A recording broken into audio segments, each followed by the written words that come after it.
So this week we are going to start again in Job 12 through 14. Last week we finished, I know we ended last week.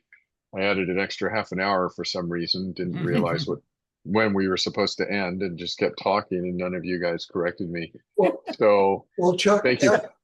I had missed 2 weeks in a row, and I come back and we're running an hour and a half. Well, maybe there's a change in policy, and I was kind of embarrassed to go raising the question because it just called We did attention to it. my We did being it to out of catch you touch. up, Gary. Yeah. What's that? We did it to catch you up. Well, I appreciate the gesture, and all of you taking that extra half hour just to straighten me out. Thank you. Yeah. So we did get to read, and I did a summary, sort of a summary of an overview of Job's speech here in Job chapter 12 to 14. This is the first speech in what is generally known as the second cycle or round two of speeches, where each of the three friends speaks and then alternating with a speech of Job, who is responding or at least speaking after them. And we've seen a little bit of progress in the friends, mostly in their attitude towards Job. Progress not meaning they're moving closer to being right, but progress in that they started in one place and they moved somewhere else. So I guess I mean movement, not progress. We have seen Job go from, chapter 3, which was basically, why was I ever born? Why did you let me live? To these glimmers of hope that show up every once in a while in his speech. And I think for a large part, those glimmers of hope are showing up not only because Job knows the Lord and he knows who he is and he knows that Job is innocent. He's being afflicted for a reason he doesn't understand, but he knows he's innocent and he knows that God is just, and so this can't continue. So that might be one reason for the hope. But I think another reason, maybe even a bigger reason, is that his friends who have been getting it wrong from word one have been prodding him so that he's been responding to them. No, I am innocent. God is really going to vindicate me, that kind of thing. And so he's been trying to figure out a way that's going to happen. And as we saw, everything he's figured out so far doesn't look like, at least to him, that it'll work. He's even rejected the idea of a mediator back in chapter 9. But that's going to show up again a couple of chapters from now, and he's going to spend more time on it. So as we've noticed, what Job does is he brings something up, he considers it from one point of view, he usually rejects it, and then later on he's going to bring it up again and think about it a different way. And so that's what's going to happen with the mediator. It's going to happen with any of the hopeful thoughts that he has. He's got this bedrock conviction that there is hope. He just can't put his finger on why there's hope or what the expression of that hope will look like. So Zophar has just finished his speech, the last speech in the first cycle, and Zophar didn't say anything really different than the other two friends. Job is going to respond back to Zophar, and in responding to Zophar, he's responding to all three of them because they've all basically said the same thing. And he's going to start out with sarcasm, and he's going to move from sarcasm toward them. He's going to then express confidence in his case before God. Then he's going to ask God a couple of questions about how God runs the universe and why he pays attention to man so much. And then he's going to express what looks like exuberance over this hope that all may yet be made right. And of course, if he comes to really believe that there's a way he can see that's going to happen, it's going to make him really happy in his situation. But actually, as it turns out, when he gets to the end of his speech here, he ends up in despair again, concluding once again that all hope is lost. So I know I went over this last week, but I thought we would just read it again, 12 to 14, and then we'll start in on other comments of it. So 12 to 14. I will make some comments as we go through so that we can save time, but chapter 12, I'm reading from the ESV. Then Job answered and said, no doubt you are the people, and wisdom will die with you. But I have understanding as well as you. I am not inferior to you, who does not know such things. So when he says, you are the people, the word being used there denotes the gentry. You know, we might say, if we were talking about the Middle Ages, these are the landed nobility, right? These are the people who matter, right? They're the important people with money and power and affluence. And so he's saying, no doubt you're those people. And he's basically, by saying that, he's saying, you think you're so wonderful, you think you're so great, you think you're so wise. But he goes on to say, I have understanding as well as you. I'm not inferior to you at all. This first bit of Job, he's going to be talking about how he's not inferior to them and how what they know, not only Job knows, but everybody knows. And so he's going to go on to say that. So after he makes his opening salvo, you know, you guys don't have any wisdom. Like if you died, all wisdom would perish from the earth forever. You know, he says in verse 4, I am a laughing stock to my friends. I, who called to God and he answered me, a just and blameless man, am a laughing stock. In the thought of one who is at ease, there is contempt for misfortune. It is ready for those whose feet slip. So two things he says there. He says, I'm a laughing stock. And he's putting this forth. Well, I think it functions in the speech. Maybe he's not putting it forth this way, but it functions in the speech as a reason, a counter to the basic premise of their worldview. He's saying, I'm an innocent and blameless man, and I have a good relationship with God. I used to call out to him and he would answer me, and I haven't changed. But now I'm a laughing stock. You laugh at me behind my back, you know, for saying that I'm innocent and I haven't brought this upon myself, but yet I'm sitting in the trash heap with ashes all over myself and torn clothes and scraping the scabs, you know, on my arms because I'm under apparently the judgment of God, and I'm a laughing stock to you, you know. And he's saying, this is an example of an innocent sufferer. I'm an example of the innocent sufferer. It turns out he's going to talk about the cruelty of their worldview. And he's going to also say, or at least he said here, that he's an example of their cruelty that the system brings upon or makes its adherents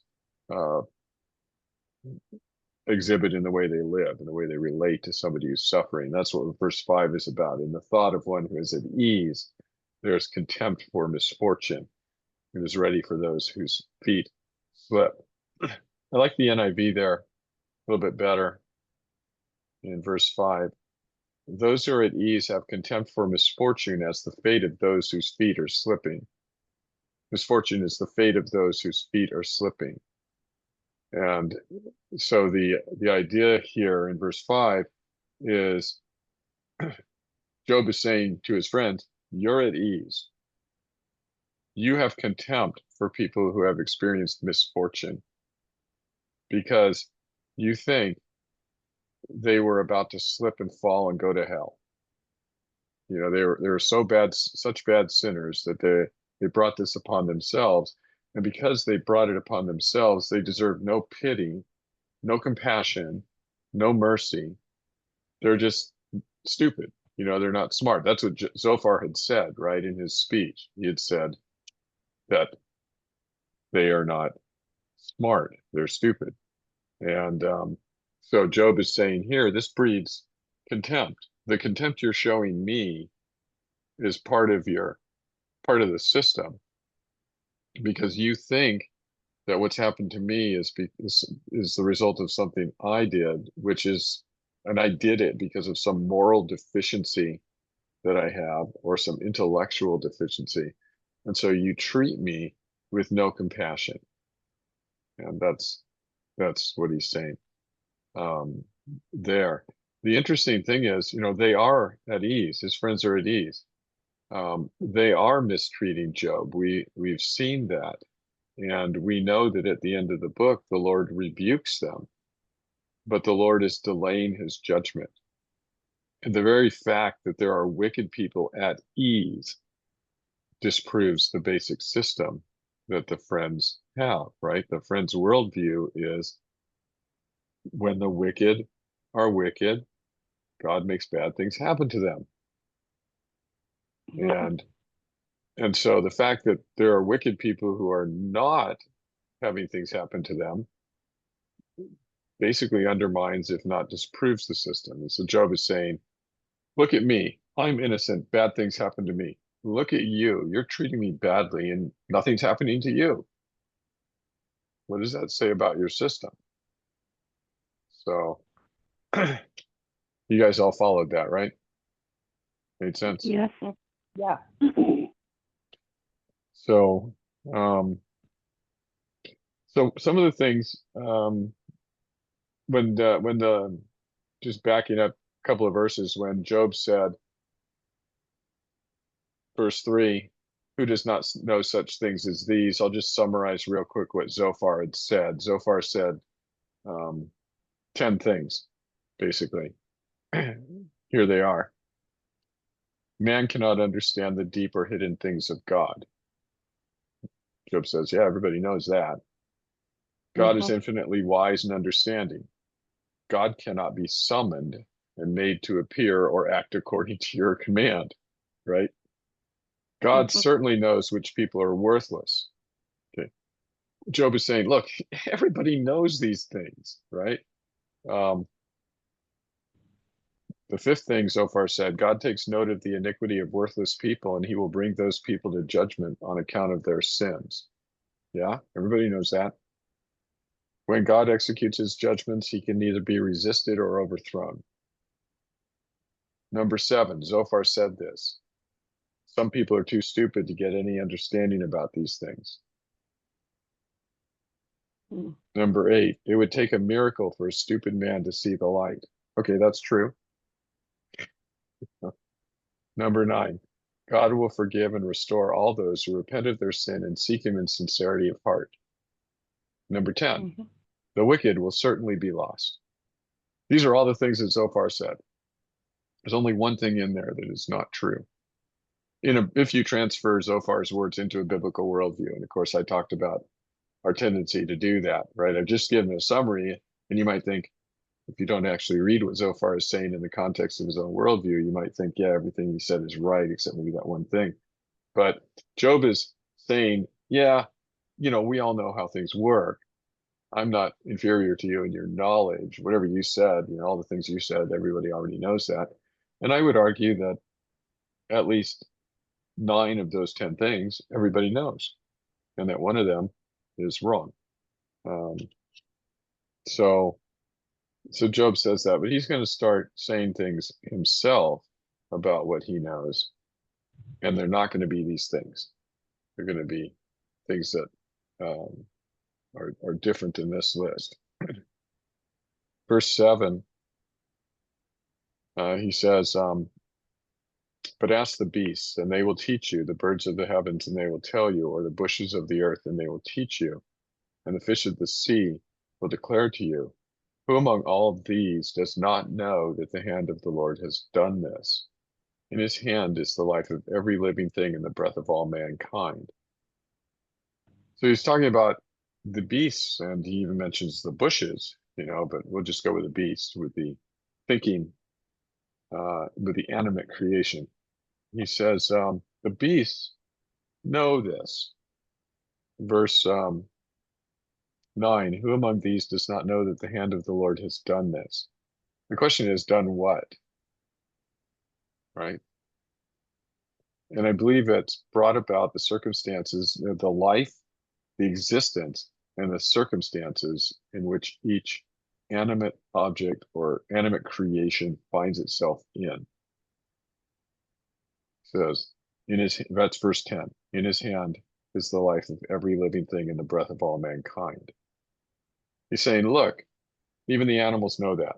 right? All of creation knows that the Creator has made them and put them in the situation that they're in, given them life and being and circumstances.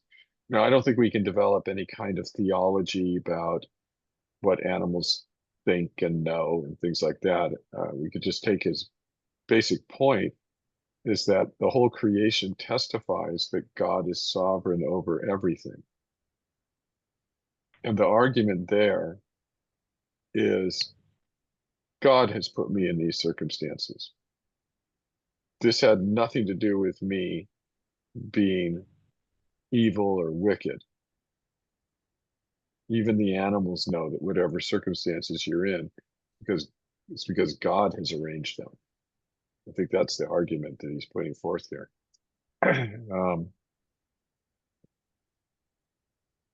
Verse 11, he says, does not the ear test the words as the plate tastes food? Wisdom is with the aged, and understanding in length of days. Now the ESV has a break right there before the next line, and so does the NIV, but I don't think that's the best place to put a break, because I think what Job is saying, it sounds like verse 12 is agreeing with Zophar and the other friends who kept saying, our wisdom is the wisdom of the ages, the oldest people, the ancient people in our society, they are the ones that are most wise.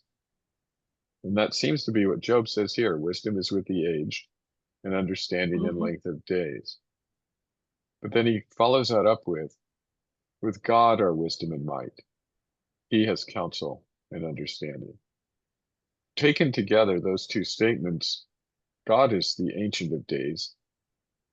He is eternal. He is literally the oldest, of any of, he's obviously older than his creation. He's older than any of the older men. He's older than all of the ancients. And so wisdom resides with God, not necessarily with somebody just because they're old. If their wisdom has to be measured against what God knows, right? Because God is older than them. That would be the argument. He goes on to talk about God's wisdom and might now in 13 forward. And I think we might be going through these a couple of times because I have two sets of notes I'm working from, and it's not the easiest to go back and forth. So we're going to be hitting this twice. So with God are wisdom and might, he has counsel and understanding. If he tears down, none can rebuild. If he shuts a man in, none can open. If he withholds the waters, they dry up. If he sends them out, they overwhelm the land.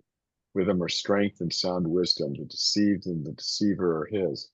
He leads counselors away stripped, and judges he makes fools. I'm going to pause here in the middle. Job's given a whole list of things that God does. And on the first read, if this is the first time you're hearing this list, or maybe even the second time, you might think he's focusing on negative things. God is tearing down, God is taking away, God is denying, things like that.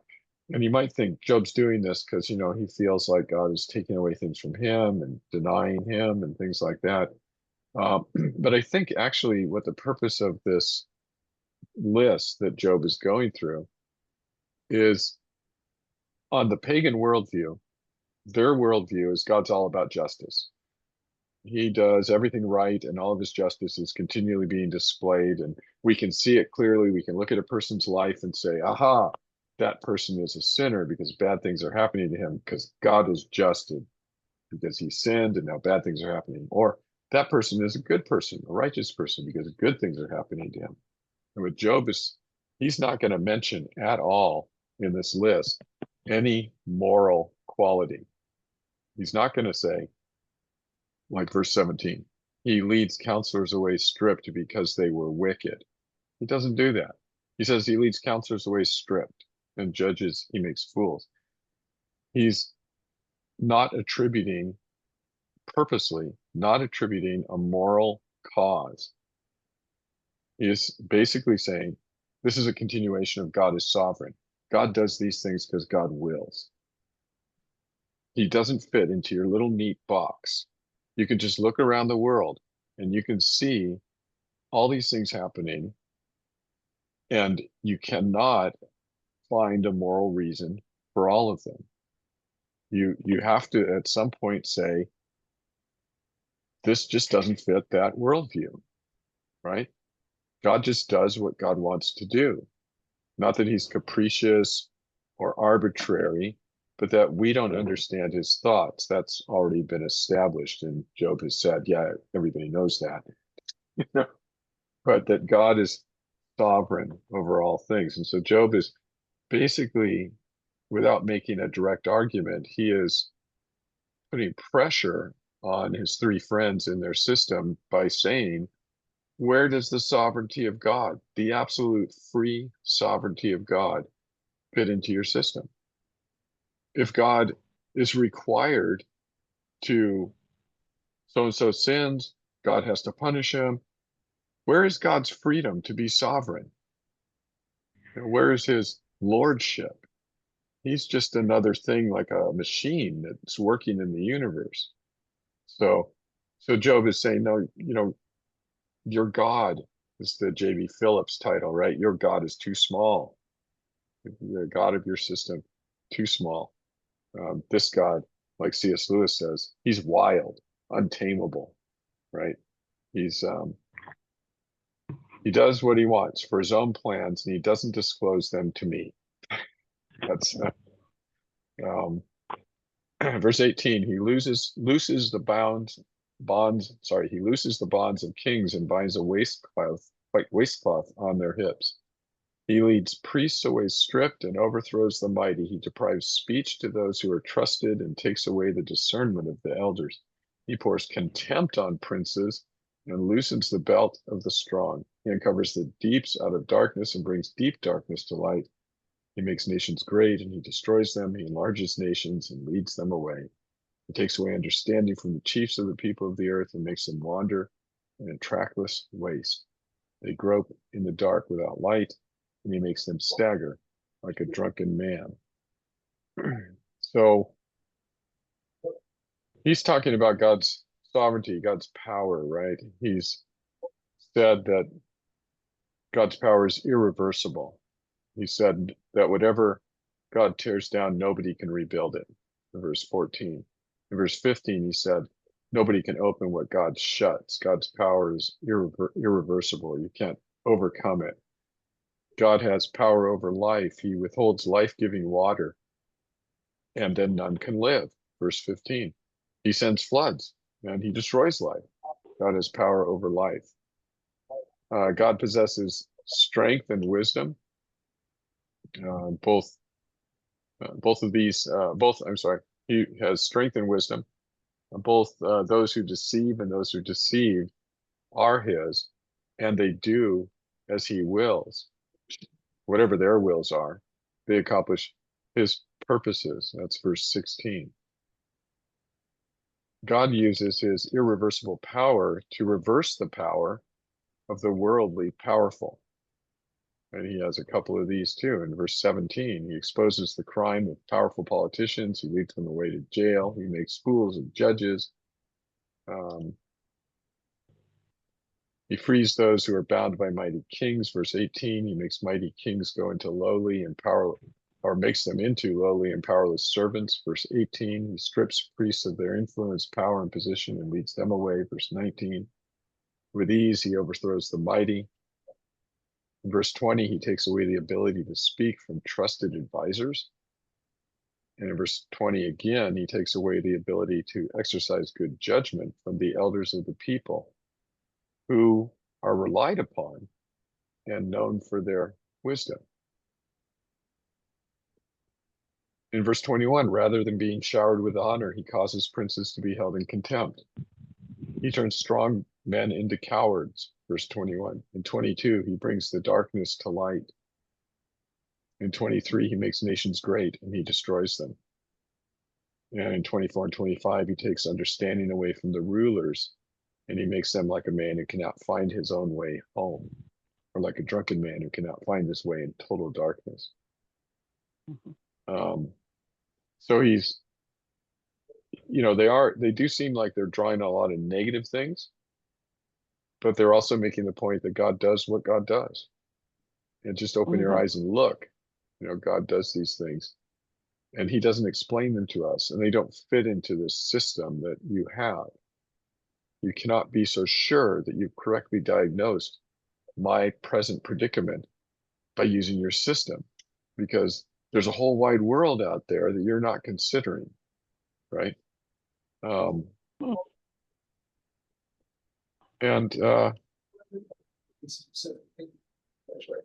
and so this also fits with God makes the innocent suffer sometimes. God lets the wicked get away with things sometimes. There are people at ease who are wicked, and God lets them get away. Job's counselors are an example. So Job in 13:1 and 2, he says, "Behold, my eye has seen all this, and my ear has heard it and understood it. What I know, or what you know, I also know. I am not inferior to you."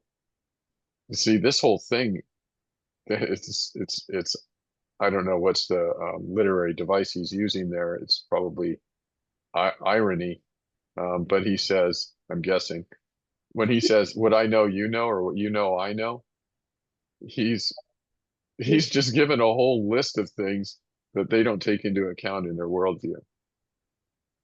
And he's basically being ironic or sarcastic when he says they know that. He's saying you should know that. But so he starts out, when he affirms at the beginning, "I know all the things that you know. I'm not inferior to you," at the beginning of chapter 12. And then he gives this big list. It's completely different than the list of what Zophar said. It is not Zophar's list. He says, "I know God is sovereign." And then he develops that thought. And he says, God does things that destabilize human society. God does things for reasons we don't know. God runs the world in a way that we wouldn't run it. Yeah. And God doesn't do what you say.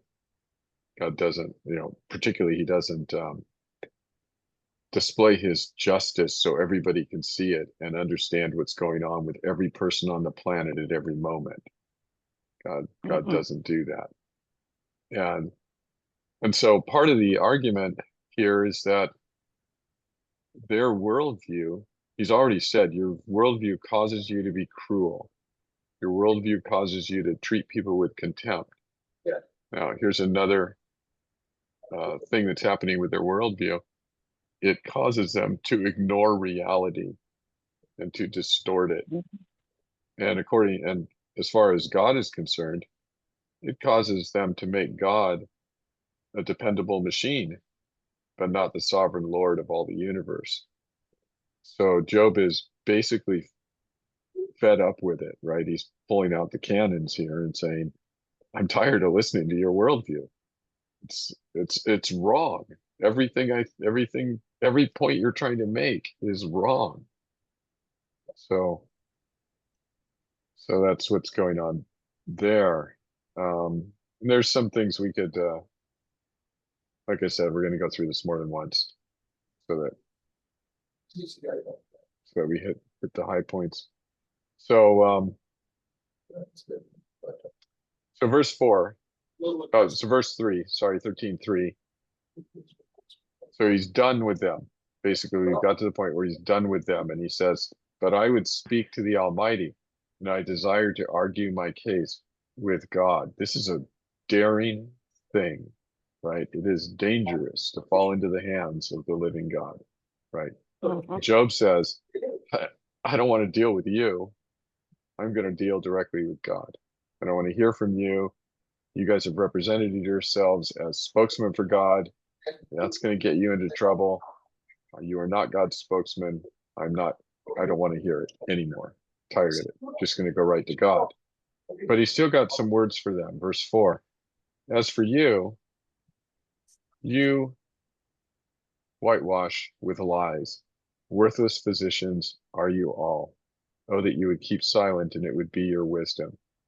This is the, we all think I think we all know what he's saying. He's saying, not only is he saying the best thing you could do is be quiet, but he's saying, whenever you open your mouth, you're distorting reality. Mhm. He's already said, that they misrepresented God in an earlier speech, and now he's saying it again. You don't even see the world right, which is obviously the point of a worldview. You've got the wrong worldview, you don't see the world right. Verse 6. Now he's going to start telling them to be quiet. Hear now my argument and listen to the pleadings of my lips. Will you speak falsely for God and speak deceitfully for him? Will you show partiality toward him? Will you plead the case for God? Will it be well with you when he searches you out? Or can you deceive him as one deceives a man? He will surely rebuke you, if in secret you show partiality. Will not his majesty terrify you, and the dread of him fall upon you? Your maxims are proverbs of ashes. Your defenses are defenses of clay. So in this section, Job says to them, you're in a dangerous position before God. He says, you've represented yourself as spokesmen for God, and you have lied, you have twisted, you have misrepresented God and reality and me, and you do it every time you open your mouth. And you should consider God's going to judge you for every word, right? Jesus said that too, right? Every word God will judge you for. It's not going to go well with you. Job is presently at the moment terrified of God, and he says, you're going to be terrified of God. You're going to be in the same spot as me, terrified before God. So just be quiet. Stop talking. Now, I don't know what tone of voice Job says this in, if it's compassionate or angry or kind of a ha-ha, now you're going to get yours. I think he is actually trying to warn them here. When he says in verse 12, your maxims are proverbs of ashes and your defenses are defenses of clay, there's a message for those who have ears to hear that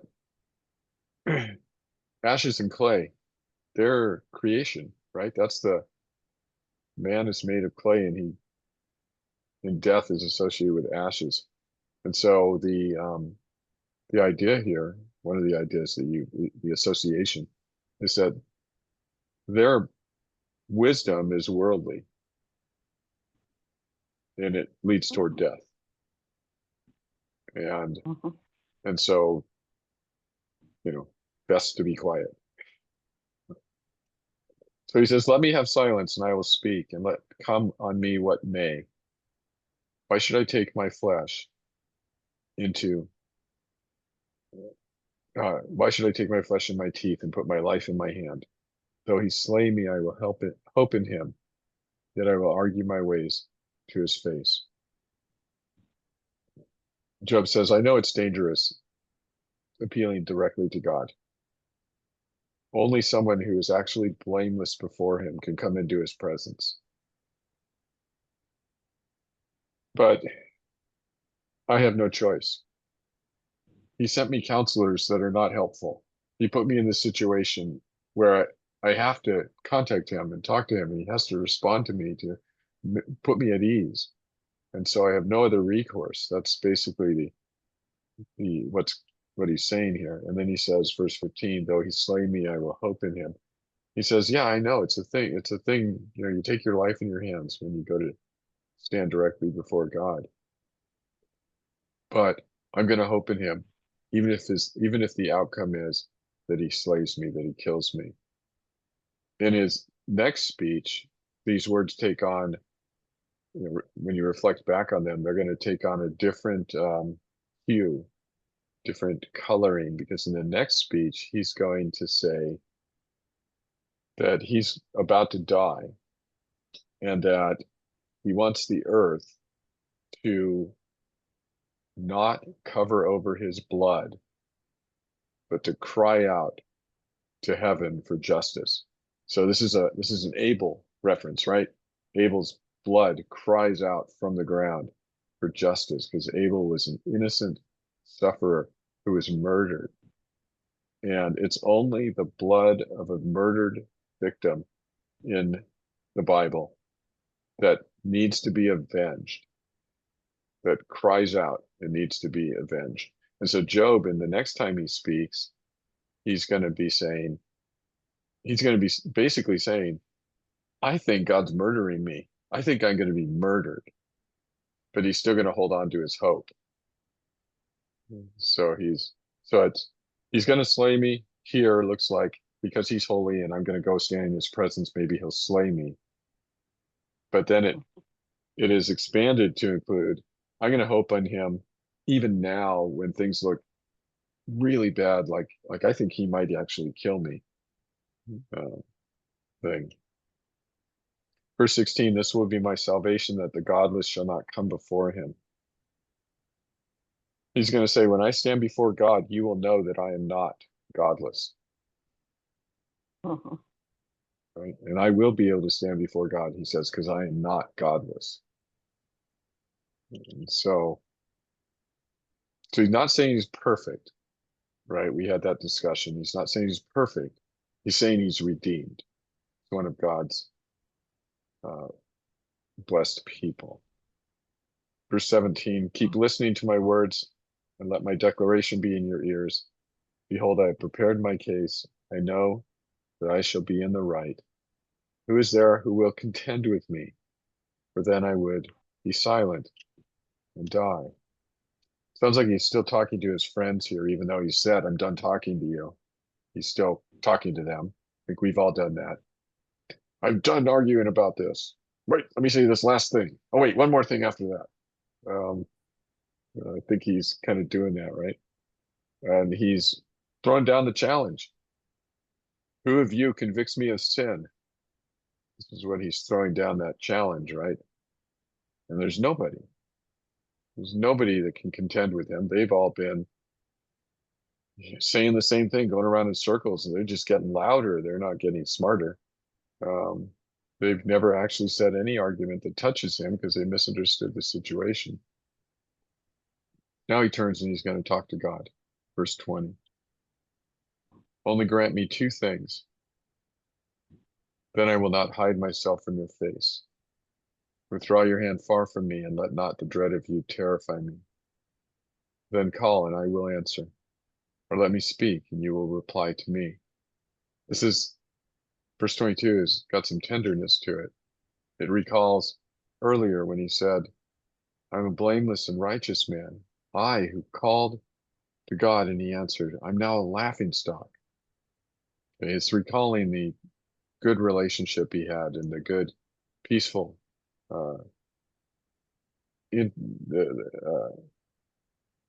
conversations that he had with God, the good relationship. So he uses the same thing. Verse 22, then call and I will answer, or let me speak and you reply to me. How many are my iniquities and my sins? Make me know my transgression and my sin. So here, Job does an interesting thing. He's been protesting his blamelessness the whole time and saying that he's didn't cause any of this problem. Yet he is asking the Lord to make known to him his sins and his transgressions. He's saying to the Lord, I don't see my sin, but let me open my eyes. Open my eyes. If there's a sin there, let me see it so I can repent of it. And it's not clear whether he's talking about, what was the cause of all of his affliction, or if he's talking about things that may have happened, like sins he may have committed since then, which I'm sure the Lord is going to show him, sins that he committed since then. But it's an interesting thing, right? He says, this is what he's kind of demonstrating, or he is actually saying what he would say to God. He's saying, I'm going to say to God, show me my sins. which seems like a odd thing given the background, right? To the argument. But I think he is acknowledging there that even though he believes himself to be not the cause of all of his affliction, that, and he believes that for a couple of reasons, and one of them is the friend's worldview is false, but he does think that it's entirely possible that he doesn't know his own character, and that there could be secret and hidden sins that he has buried or not noticed or never acknowledged, and so he wants the Lord to cleanse him, search his heart, and point out to him any misdeed that he needs to repent of. And but I don't think Job's doing this validates the friend's worldview, because I think one of the things that's really important to remember about Job is that his standing with God is not based in Job's mind and in reality is not based on Job's performance of any righteousness. Job is right before God by sacrifice, not because he performed a sacrifice, but because there was a substitute, right? The whole relationship with God is not, it's all, God is sovereign. It's all at God's initiative. And God provides the sacrificial system and convinces Job in his heart that this is the way to approach God. And Job approaches God that way. But in Job's heart, his understanding is, I'm not right because I sacrificed something, but because God has provided a sacrifice, which these sacrifices point to. These sacrifices point to. And so his right standing with God is all of God's grace and not his performance. He does what is right because he believes God when God says, there is a way to be right with me. Just sacrifice, because that is a picture of the way you are made right. This is going to be the basis for his argument for his Redeemer. I know my Redeemer lives, and he lives in heaven, and he will advocate for me. It's going to be sacrifice, mediator. So when he brings up sin, he's not bringing it up and saying, maybe they're right. Maybe I did something wrong, and that brought this all upon me. He's saying, God, the one thing that Eliphaz said, or maybe Zophar said it, that was right was, when you approach God, don't bring any sin in your hand. So I'm going to approach you. So tell me what I need to clean up before I get there. So he's saying that. Verse 24, why do you hide your face and count me as your enemy? Will you frighten a driven leaf and pursue dry chaff? For you write bitter things against me and make me inherit the iniquities of my youth. So here he says, I was a rebellious teenager. No denying that. And it looks to me like you're paying me back for all those days. When I came to know you, I started to walk with you. But maybe there's some, back taxes that are owed here or something. So he seems to be saying that. 27, you put my feet in the stocks and watch all my paths. You set a limit for the soles of my feet. Man wastes away like a rotten thing, like a garment that is moth-eaten. And then chapter 14. Man who is born of a woman is few of days and full of trouble. He comes out like a flower and withers. He flees like a shadow and continues not. And do you open your eyes on such a one and bring me into judgment with you? This is where Job is going to ask some questions of God. Since God has not appeared and let Job's and spoken, Job's going to assume that, because he said, I'm going to call to you and maybe you'll answer, but if you don't answer, then I'll answer. So he's going to speak now, and he's going to ask him, man is so transient. Here today, gone tomorrow, just like grass. The grass withers, the flower fades, we are all like grass, right? And he says, why is it you spend your time watching such a transient creature? I mean, there are more interesting things in the universe, angels probably, things like that, right? Do you open your eyes, verse 3, on such a one and bring me into judgment with you? It's like, well, man who is born of a woman is few of days and full of trouble. Why would you concern yourself with someone like that? Um, verse 4, who can bring a clean thing out of an unclean? There's not one. He's saying, you keep looking at me, at this unclean thing, and you keep punishing me for being dirty. Like, who can bring this who can bring this clean thing that you're looking for out of this unclean thing? Nobody. Nobody can do it. He doesn't even think God can do it. And technically, he's right. Right? We are not just sick and have to get better. We're not just dirty and have to be clean. We are dead and have to be made alive. Right? So it's a new creation, not a renovation of the old creation. Job is saying to God, not even you can take this old, sinful, broken creature and produce out of it an unbroken, perfect creature. Because you have to like remake me. Verse 5, since his days are determined and the number of his months is with you, and you have appointed his limits that he cannot pass, look away from him and leave him alone, that he may enjoy like a hired hand his day. Job is talking about here, he's mentioned a couple of limits on that God has imposed. And he's saying, because of these limits that you've imposed on us, that by our creation, we are limited in these ways. And you know that because you're the creator. Then you shouldn't look for anything more than what's already here. We cannot be unlimited, perfect, morally perfect creatures because you've made us with these limits. So stop looking at me like I'm supposed to be perfect type of argument.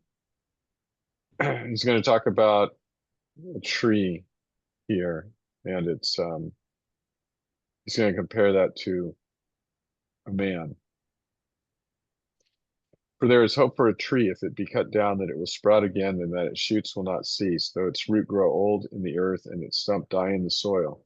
Yet at the scent of water it will bud and put out branches like a young plant. And we all know that. We talked about that in the Isaiah class about the stump of Jesse, that it sprouted forth again. That's the nature of a tree. And Job says, verse 10, but a man dies and is laid low. Man breathes his last, and where is he? He's not like a tree.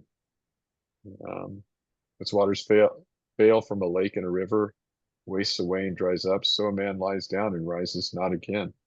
Till the heavens are no more, he will not awake or be roused out of his sleep. Job says, man's not like a tree. A tree looks like it's dead, but the rain comes and the water rises and then the tree sprouts again. But a man, you bury him in the ground and nothing grows. He doesn't sprout up again. He's just, where is he? He used to be alive and walking around and talking to people, and now put the body in the ground. He's gone. He doesn't come back. And he's not denying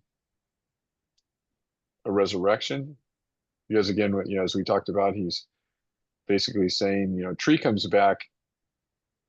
It's the same place. It's the same earth. It's the same locale that it was before. It's in the same basic circumstances and setting.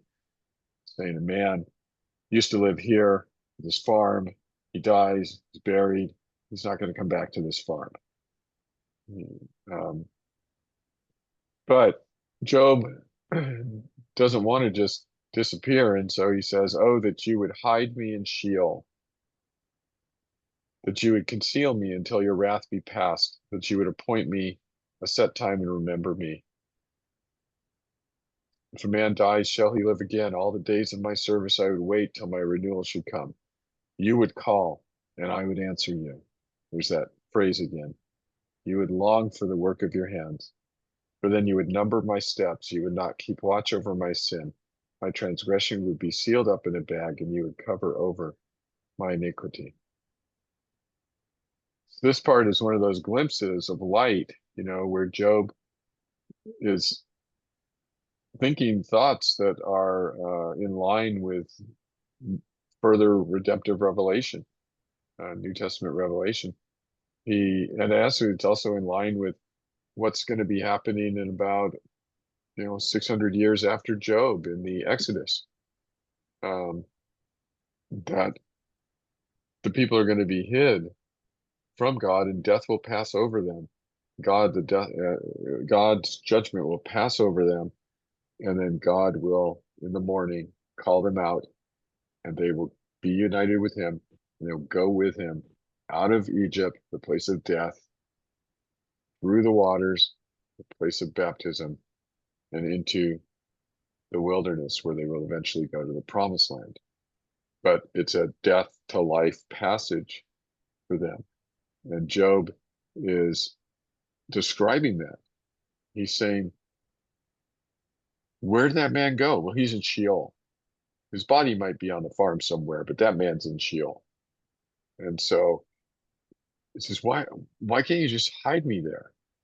And then expend your wrath on somebody else, maybe that substitute. And once you expend your wrath, then there will be no reason for me to fear you, and you will welcome me because you will have taken my sins, tied them up in a bag is the image, and tossed them away, right? As far as east is from the west, there's no sins, nothing counted against Job. And so Job knows his problem in facing a holy God. When he gets right down to it and he starts thinking about what would I actually say to this holy God, is, I got sins. I got sins I don't know about. I got sins of my youth I didn't repent of. What's going to happen to me? And the thing that's going to happen to him on this scenario is God is going to shield him by pouring out his wrath on somebody else. And then Job will be called from death to life, and his sins will be forgiven because God's expended his wrath already on somebody else. So this is a very good summary of the gospel right here.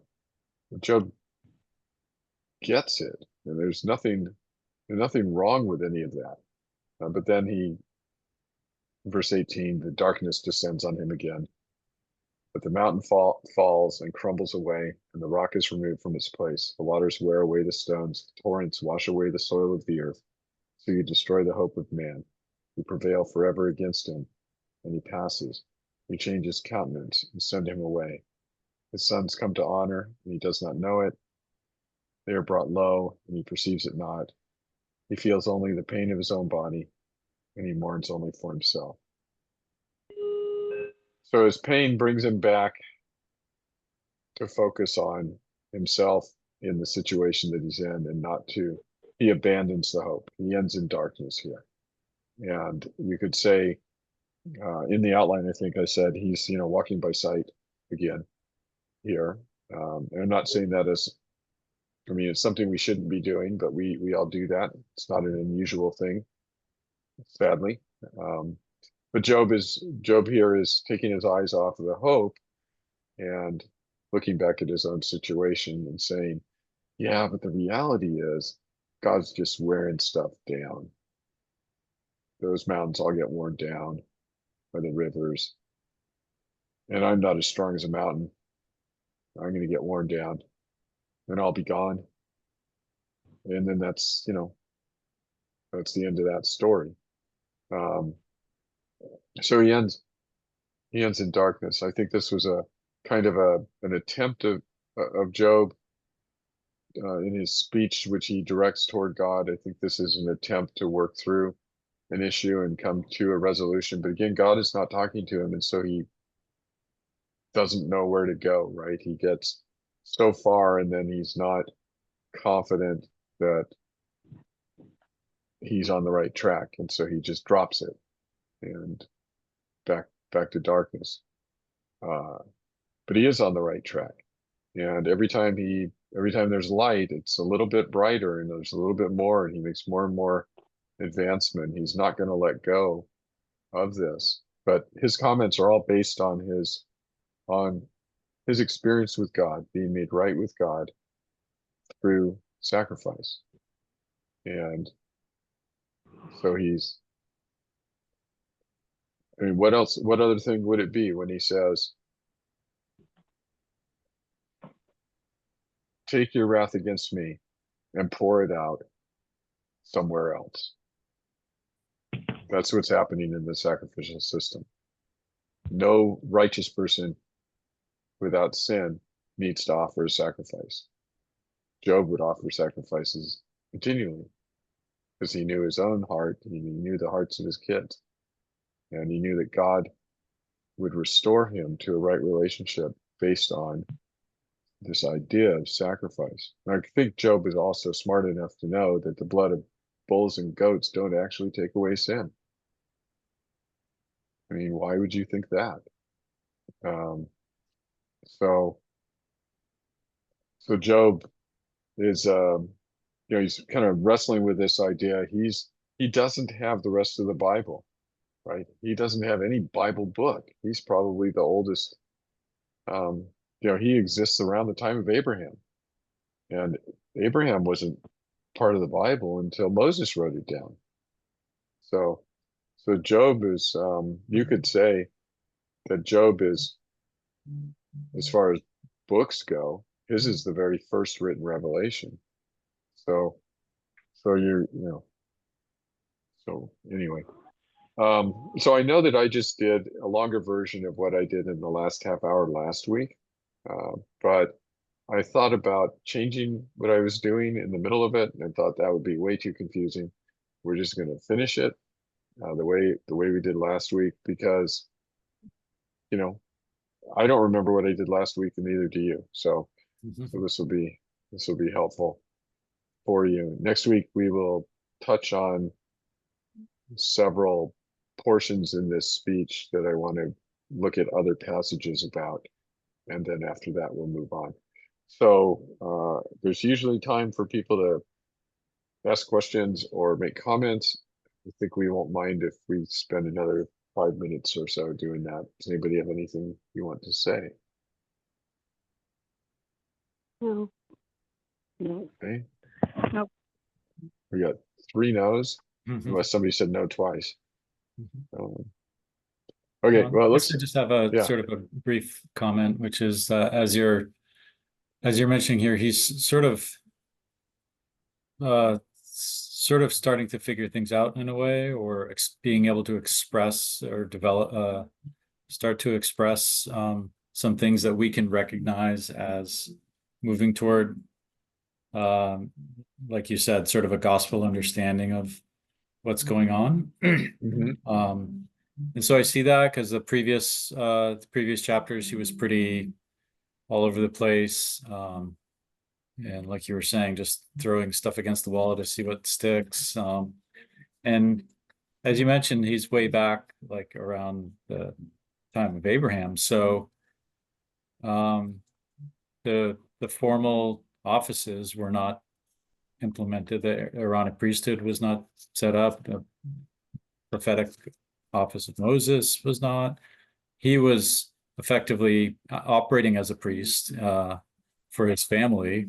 And so I see in this part, I know it's like wisdom literature, but it seems like, so since things are not formally defined at the time, we know he's sort of acting like a priest. But I see a lot of what he's doing here. It almost has a sense of like a partial prophetic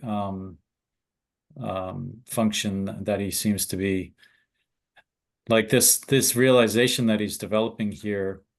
It's like you said, he's sort of hinting at it, and you drew it out, and we have the benefit of the full biblical canon to be able to see what's going on here. But I just got the sense that he sort of partly didn't even really understand exactly what he was saying, or how he was the thoughts that he was sort of developing here.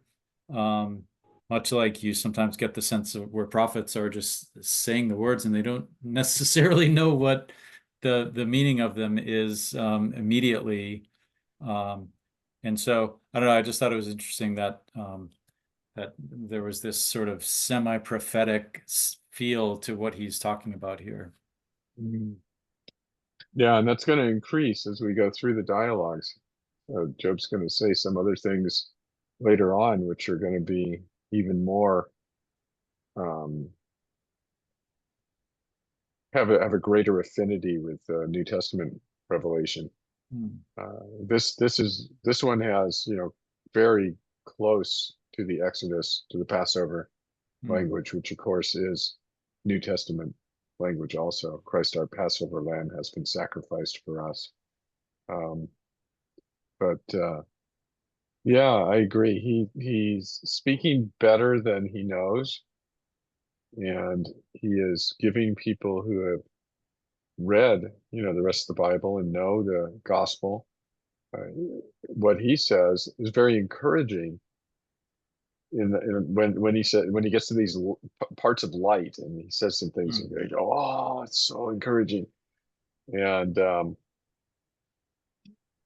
but you know, you're also right. He's not encouraged by these things because he doesn't know the whole story, and he's not fully cognizant of everything that he doesn't realize exactly the implications of everything he's saying. So, but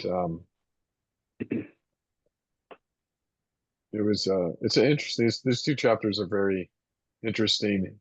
The interaction between, you know, when he says at the beginning, you know, everybody knows what you say is true. And I listed what Zophar said. And then Job does the, let me tell you what I know, which is the same thing you know. God is sovereign, and which totally refutes their worldview.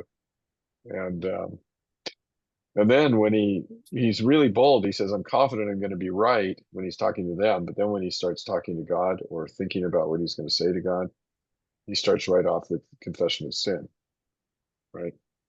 And then that dominates how to take care of sin, dominates all of the images after that.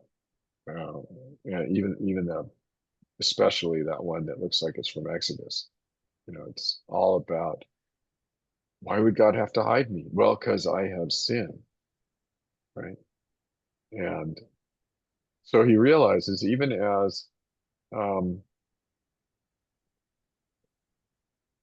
you know, I guess I'd say this, you know, Isaiah gets called into the Lord's presence, and he falls down on his face and says, "Woe is me, because I'm a man of unclean lips." And he feels like he's going to die, right? Are we to assume that Isaiah was an unrepentant sinner? No, he's not. He is one of God's redeemed. He's brought into God's presence, and he feels like he should be destroyed. That happens to Peter. Jesus is transfigured, and Peter starts babbling like an insane person. He says, you know, he says, "Build this temple, build this tabernacle, do this and that." And then Mark says he said that because he was terrified, right? When people saw who Jesus was, they would fall down at his feet as though they were dead. And this is the response of everybody that actually has an encounter with God. The thing you think about is your sin and God's holiness. But if you knew your sin was taken care of, if you had been hidden away and then called from death after God poured out his wrath on somebody else, then there is no condemnation then you can stand there and not be terrified.